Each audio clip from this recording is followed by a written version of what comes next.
At yun naman kung ito'y bahagi sa iyo, ang aking may kulit sa lupati, sana yung mga karakter.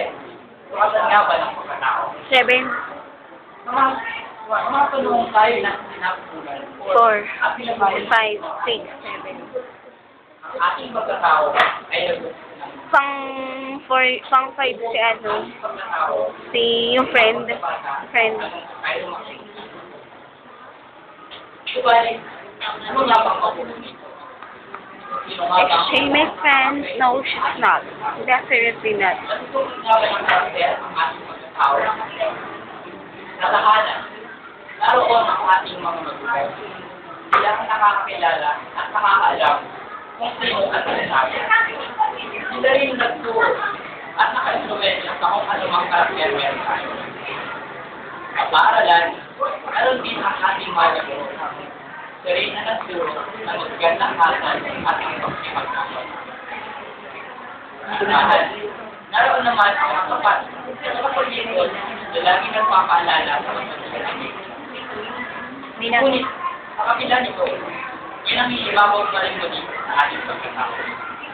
Meron pa rin nasusunod na maling nasiyak ng ating pagkatao. Nagulot na ang ulo ng mundo.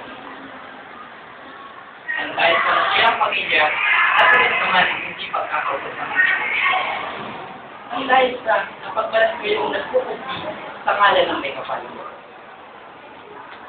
Sa mapagdali daw, sa mga may kapal. Ng ating bayang Pilipinas.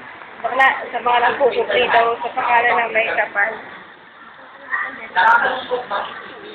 Nagagawa pa na. Baka saan daw?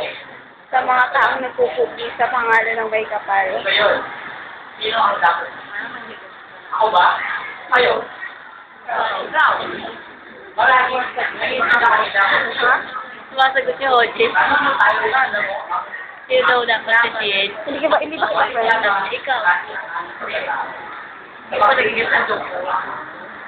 Ang matulong bilang na ulo ng isang tao. At kasamaan naman, ang makatawa naman sa pagpanghangal ay kita natin sa suwain ng tao. She's not my friend. Nagsusukot nga ba? Ang kasalaan ba sa ating ginagawa? Yeah. Ngunit, nakapagbuliwan ako. Tayo ulit yan kayo makakalunan. Sino? Ikaw, sa mga Oh. ay nagkikita ko na ng Ikaw ba?